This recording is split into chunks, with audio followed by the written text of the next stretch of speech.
Welcome to the Great Detectives of Old Time Radio. From Boise, Idaho, this is your host, Adam Graham. If you have a comment, send it to me, box13 at greatdetectives.net. Well, today we're going to present an episode of an Orson Welles comedy program with various factoids mixed in. The title is Radio Almanac. The original air date is March the 1st of 1944. This is Orson Welles, just saying hello before the show starts. This is your Radio Almanac for St. David's Day, the day after Leap Year Day, 1st of March, 1944. What says our nature guide and home physician, Dr. Snake Oil? Wasps are most troublesome at the latter end of the summer. Also, at the latter end of the wasp. An almanac brings you a little bit of just about everything. Here's our household hints department. To remove berry stains from teeth, take lemon from Frigidaire and rub against teeth. If it is too sour, take out teeth and rub against lemon. Welcome, one and all, to the sign of the Flying Red Horse.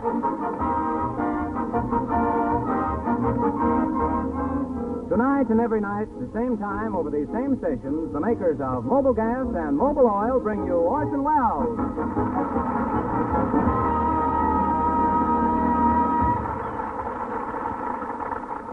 Ladies and gentlemen, we'd like to show you what took place a couple of days ago in the Orson Welles offices in the Mercury Theater. Mercury Productions. Yes, this is Mr. Welles' office. Sorry, Mr. Welles can't be disturbed. Who? You want him to call you? Oh, then he'll hear from you. Thank you, Mr. Morgenthau. I want to see Mr. Wells concerning some rabbits. Mr. Welles didn't order any rabbits. I know that. I represent the Hotel Carlton. Mr. Wells did a magic show last week in our ballroom. Oh, you don't have to bother returning those rabbits he produced. I don't care what he produced. They're all over the joint now. Oh, hello, Mr. Grisselhorn. Good morning, good morning, good morning. Okay, good morning. Have you seen Mr. Wells? The brain? Yes, he's over at Grauman's Pomona, where Jane Eyre is playing. You mean he wants to see it? No, he's standing on the sidewalk in front of the theater taking bows. Well, he must be good. When I saw Jane Eyre, at the end of the picture, a fellow got up in the back of the theater and yelled, "Bravo! Bravo!" Yeah, he does it every performance. Well, you must admit it's a beautiful love story. You mean between Jane Eyre and Edward Rochester? No, between Orson Welles and Orson Welles. You said it. I thought he autograph. I want to pinch him. Uh-oh, the members of the Orson Welles Swoon Club. All three of them. Relax, girls, relax. Swoon bait isn't here yet. Thank heavens, I haven't got a good swoon left in me. Oh, there he is. All right, girls, all right. Stop kissing my hands. Now, look here, Mr. Wells. I represent the Hotel Carlton. I have here 4 crates of rabbits. I hope you'll be very happy with them. Girls, I've got to have a talk with you. Girls, if things continue as they have, I shall be forced to disband the Orson Welles Swoon Club. Oh, what's the matter, Wells? Well, I just will. Oh, what's wrong? Last night I stepped out of the Brown Derby at the appointed hour, and what happened? We It swooned? was the most mediocre swooning I've ever seen. I was with friends. I was never so humiliated in all my life. Wait, didn't you see me, Wellsy? I was lying in the gutter. But you got up too soon. I had to. A truck was coming. How many times must I tell you a swoon means nothing unless you roll in the gutter and tear your hair? But, Wellsy, I'll try to let mine grow back a little. Please? Aggie, if you swoon for me, you'll do as I tell you without regard for the consequences. But look what happened to Mud Bluskin. Bluskin didn't get that way swooning. He's a victim of the scorched earth policy. Very well, girls, you may go now. Oh, thanks, Wellsy. If you hurry, girls, if you hurry, you'll be just in time for you-know-what. Aggie. I can't help it, Wellsy. I'm just tempted through Jane Eyre again. Well, it's a wonderful picture. I know, but 84 times is too much. I can't swoon anymore. You're stale. That's the trouble with all you girls. I think we'll have a little practice in swooning. Sit down, girls. Oh, no, Wellsy, not again. Not with the ice pick. Be seated, girls. We must rehearse. Ready with the ice picks, Mr. Gristlehorn. Ready. Ready what? Oh, ready, master. All right, girls. I shall open this door as a signal that I am entering. 1, 2. Oh, don't get up, girls. I'm not Frank Sinatra.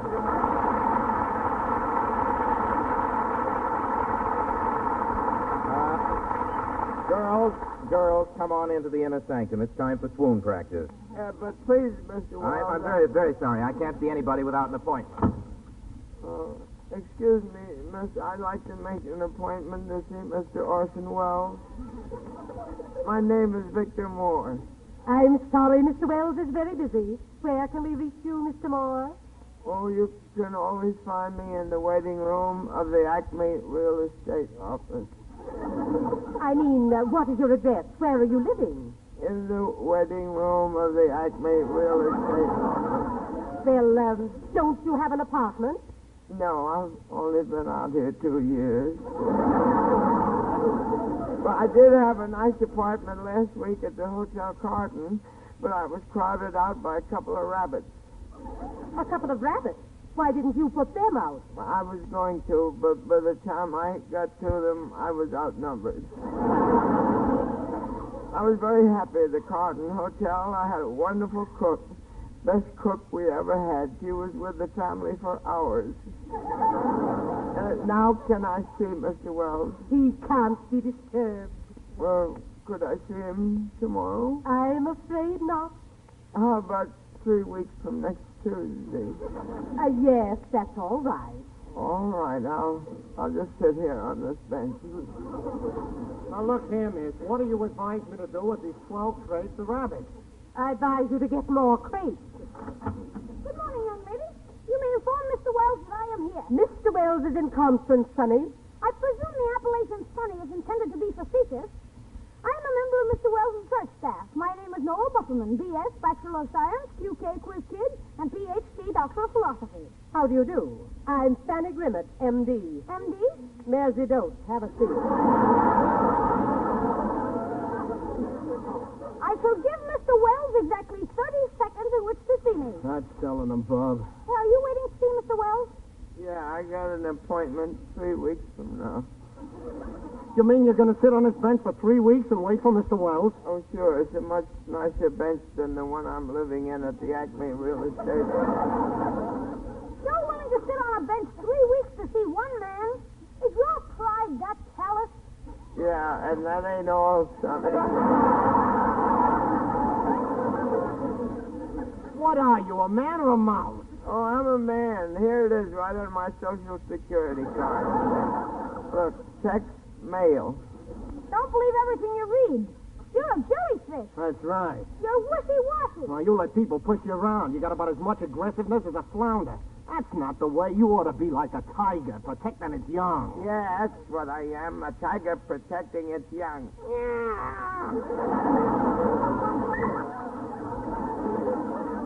That's it. Get tough. Yeah, if anybody imposes on you, tear him limb from limb. Break him in half. If he hollers for mercy, don't give him any. You just watch this, fellas. I'll get in to see Mr. Wells. Young lady, I demand to see Mr. Wells immediately. Or better still, I'll walk right in. Victor, why? Victor Moore, I didn't know that was you out there. How have you been, Victor? You can't push me around. I'm a jellyfish. Why, Mr. Moore. Oh, I'm wise to you, Wells. You wish I was washy, but I'm wishy. Victor, are you all right? Are you feeling well? I'm feeling fine. Yeah. Never felt better in my life. Yeah. Let me get you some bicarbonate. Well, you can't bulldoze me, Wells. What do you think I am, a tiger? Well, I'm not. I'm a flounder protecting its young. Victor, believe me, I'm very happy to see you. I'm not trying to bulldoze. Well, you better not, because if anybody imposes on me, I tear him from limb. I break him in half, and if he hollers, let me go. Yes? Eeny, meeny, miny, moe. I seem to see a pattern here. Methinks I detect the fine Italian hand of one Noel Bufferman. Have him enter, Mr. Gristlehorn. You sent for me? Yes, Master Bufferman. Hey, Mr. Wells, what am I going to do with all these rabbits? Take them home for Easter. I think I ought to explain that this is a comedy program, ladies and gentlemen. Last week we didn't tell the people it was a comedy program.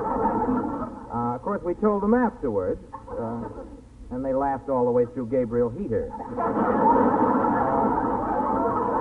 We better get back to the script. Take them home for Easter. Master Buffleman, have you been poisoning the mind of Mr. Moore, making him unhappy with his lot? Yeah, so why not? We've stood enough, Wells. This is revolution. Jellyfishes of the world, unite! You got nothing to lose but your jelly. Hooray! The tree of liberty grows only when watered by the blood of tyrants. That's right, you're a tyrant, Wells, and when watered by the blood of tyrants, you know what happens? What? A tree grows in Brooklyn. Now look here, Wells, you're not dealing with tigers. You're dealing with flounders. And furthermore, what do you want me to do with all these rabbits?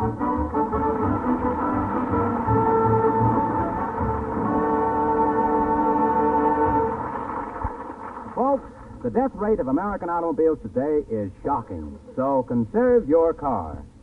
Let's look into the cooling system of your auto. There's a radiator, water jackets around the cylinders, a water pump, and thermostat. Every one of these must function on the beam, must carry off the excess heat if your engine is to run efficiently.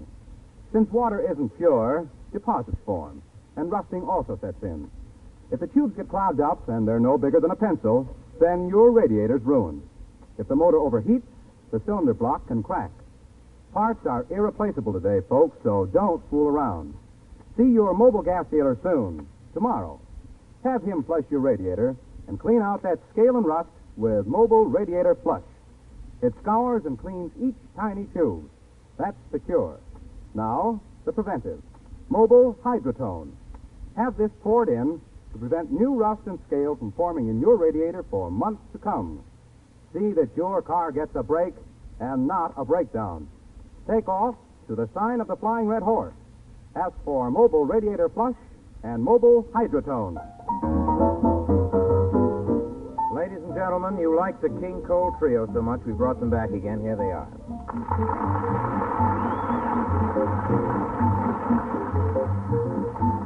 King Cole Trio playing Solid Potato Salad. Some folks like their potatoes liney, some prefer french fries.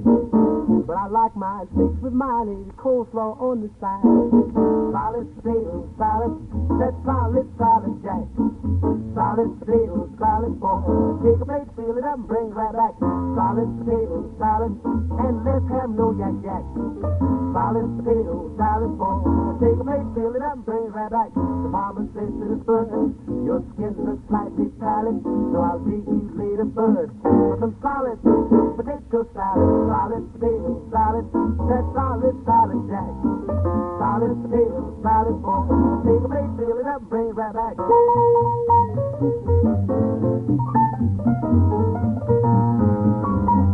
Take a plate, fill it up, bring it right back.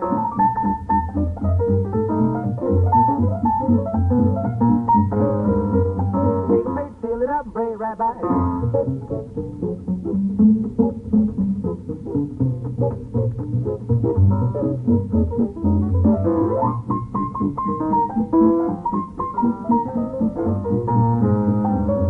Take a plate, fill it up, bring it right back.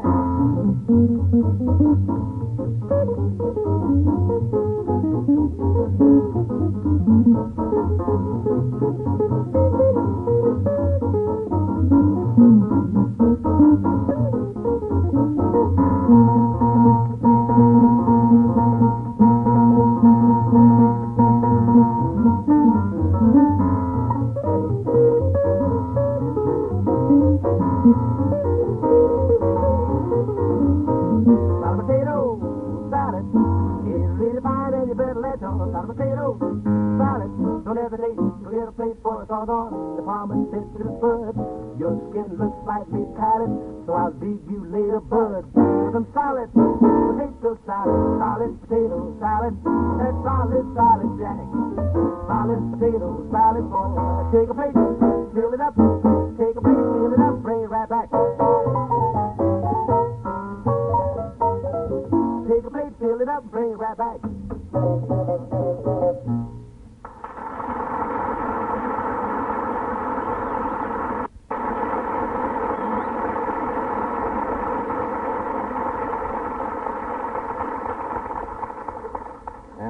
funny. It sounded just like solid potato salad, didn't it? Here's a little play, not a serious play, but what it's about is not so funny either. You'll understand when I tell you the scene is laid in a fascist country, and the hero is a little man who wouldn't do what he was told. I adapted it from a story by Ludwig Bemelmans. Ladies and gentlemen, with your kind indulgence, Mr. Victor Moore in Sacre du Printemps.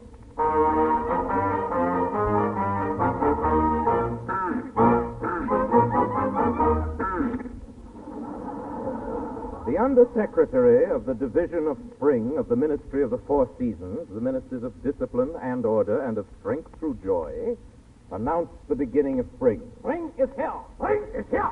Hi, spring.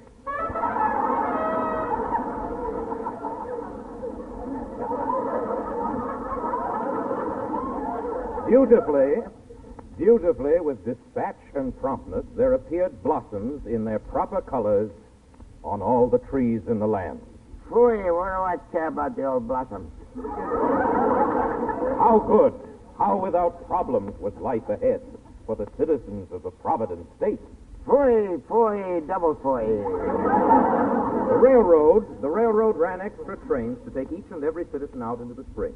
There were first-class carriages with red plush upholstery and cerise curtains. There were second-class compartments with green herringbone sailcloth. Third-class A with wooden seats, softwood tailored to conform with the curves of the body. And third-class B with hard wooden benches, non-conforming. And sixth-class carriages to stand up in. How about seventh class? Enemies of the government and scoffers told of a seventh-class carriage that had no floor. Just a roof and sides in which the passengers had to run along the track. This, of course, was not so. Besides, there were no enemies of the government. Yeah, how about me? The Ministry of Justice had run all enemies of the government into the ground or successfully converted them. That ain't converted me. That is, all but one man. That's me. The outsider, the one. That's me. By name Krotzig, Emil. That's me. Who walked alone in his own disorderly path. I'll say I do. Democratic, that's me. There is a long official report under K. Krotzig, Emil, and the leaves of the official notebook of Policeman Umlauf, pages 48 to 55, carry the story of the sad end of the incorrigible insubordinate Emil Krotzig. On the sunlit morning of a green May day, when all in the city went out to take deep breaths and sing in the new light-flowered prints designed by the Ministry of Dress and Underwear, Krotzig caught a cold in his head. The government doctor made the diagnosis. Stay in bed. No, I will not stay in bed. And in violation of the doctor's orders and with a high fever, he ran to the city hall. Policeman Umlauf observed him. Aha, the end is near, and Herr Kratzig is coming to heal. In the city hall, Emil Krotzig passed by the bureaus of birth, taxation, and marriages, and properly opened the door to room 54 on the second floor. Is this the Bureau of Funerals? It is? I want to order a funeral. Aha. Well, I will show you our illustrated booklet. Now, this is a first-class funeral, but it is not for you. First class is composed of the wagon, first class, rubber tires, 6 horses. There is besides a bishop and 2 priests, a band, the bells of all the churches ring. There is a salute of guns, incense, and 12 golden candelabra are used with scented beeswax candles. Just what I always wanted. That is not for you. Huh? Here we have the second-class funeral, 4 horses, 3 priests, but no bishop, incense, the bells of half the churches, no guns, and plain unscented candles. I like scented candles better. That is not for you. Now we come to the third-class funeral. A different wagon, as you see, but also very nice. 2 horses, 2 priests, no guns, incense, a male quartet, and a very nice grade of candles, not beeswax, but scented. But that is not for you either. Why not? Never mind. Well, I don't see why. With the fourth-class funeral, we have 1 priest, 1 singer, 2 horses, and 2 altar boys, incense, and 2 candelabras with candles. And in the fifth-class funeral, Yes? you get 1 horse, an apprentice priest, 1 singer, 1 altar boy, incense, no music, and 2 wooden candelabra with used candles. But that's not for you. I don't like it. Finally, the 6th-class funeral. Here again you get the wagon, the black horse, no singer, no altar boy, 3 used substitute wax candles, and a divinity student.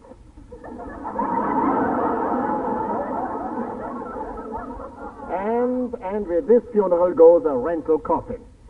I beg pardon? A rental coffin. It saves you buying one. Here is a photograph. It shows you how it works. You see, the rental coffin has an ingenious device. I see.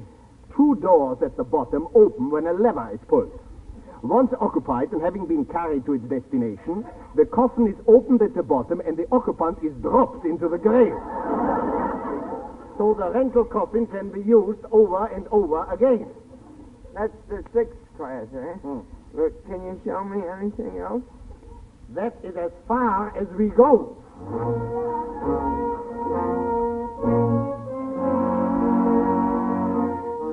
Emil Krotzig was not seen again until the middle of the next night. Policeman Umlauf, standing in the center of the market square, saw a pale little man coming toward him. The man was dressed in a long white nightshirt. On his head was a top hat. Tied to it with a piece of crepe was a black plume. In his hand he held 2 burning candles, and he carried a shovel under his arm. Hi there.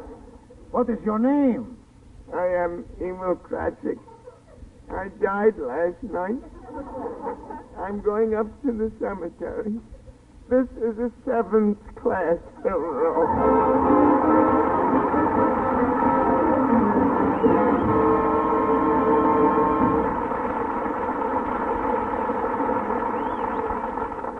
Folks, if you've got rosy dreams of getting a new car when war is over, wake up.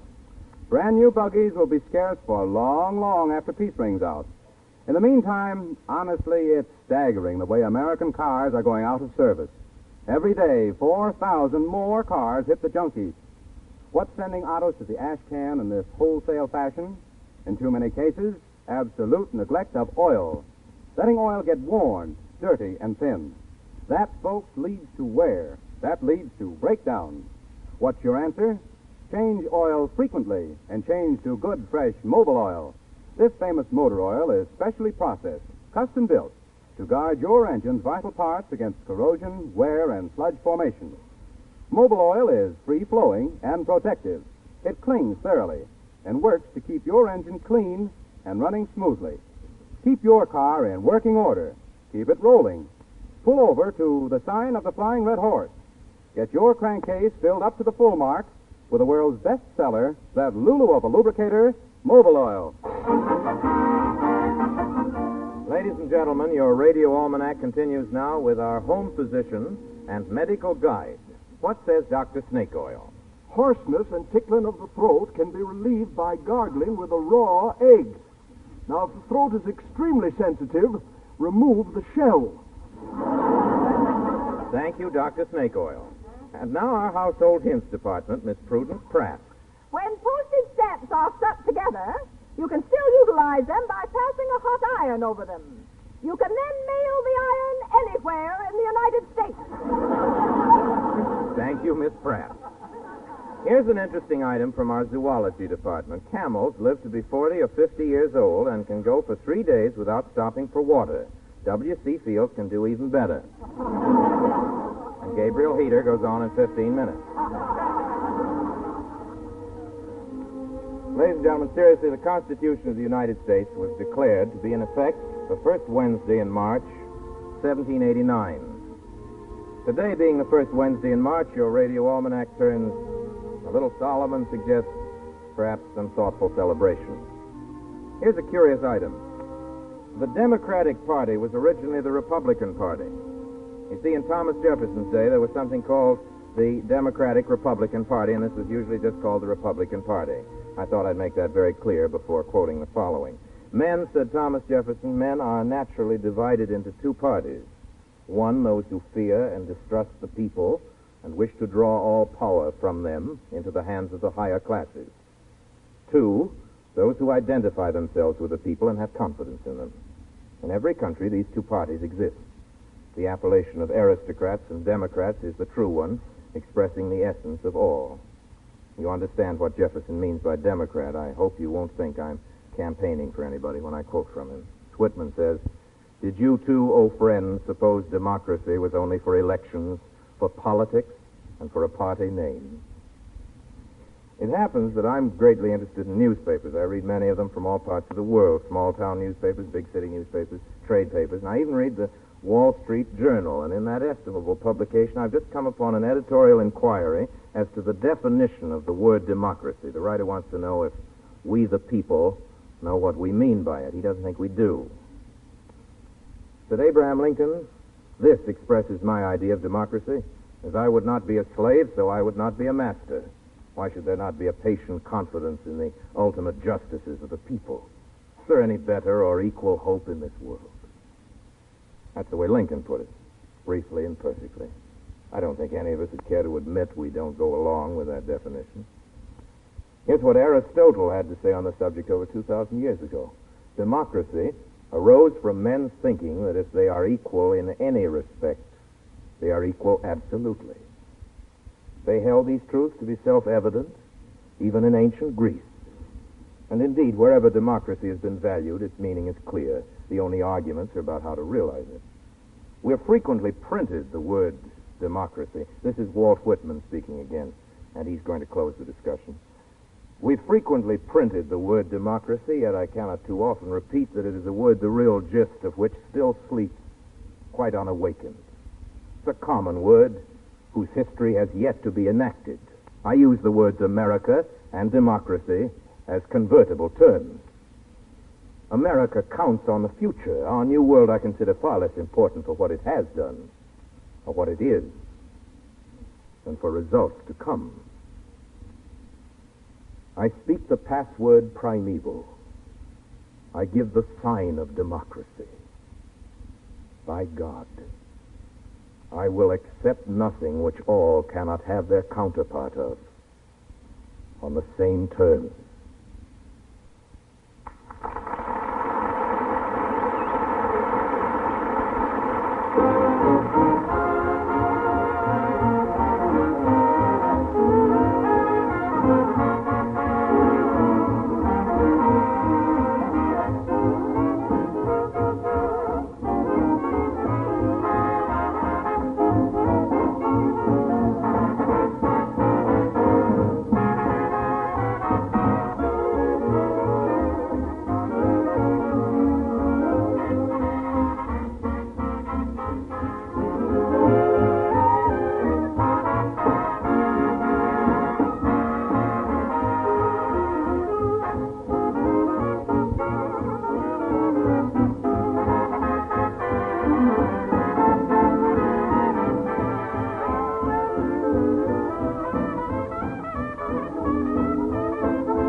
To say goodnight now.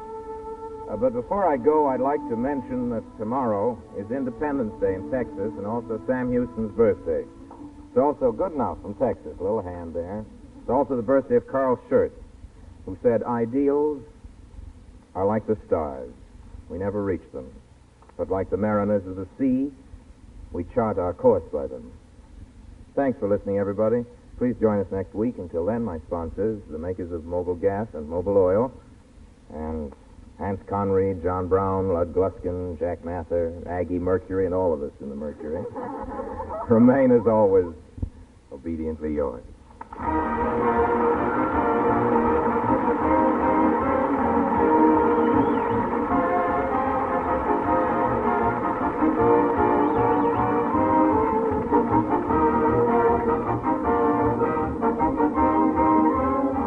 Of Mobil Gas and Mobil Oil invite you to listen in next week, same time, same station, to your Radio Almanac. Mr. Wells' guest is Lucille Ball. Victor Moore appeared for the courtesy of Paramount Pictures, whose current release is Lady in the Dark. Sacre de Printemps by Ludwig Bemelman was taken from the book Small Beer, published by Viking Press. Jack Mather speaking. This is CBS, Columbia Broadcasting System.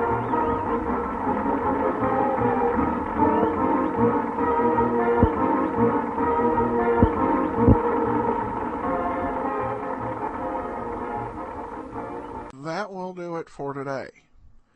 If you have a comment, email me, box13 at greatdetectives.net.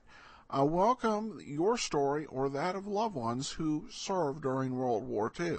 Ken Curlin provides our opening theme music, kencurlin.com. I am your host, Adam Graham. This series is provided as a service of the Great Detectives of Old Time Radio, greatdetectives.net.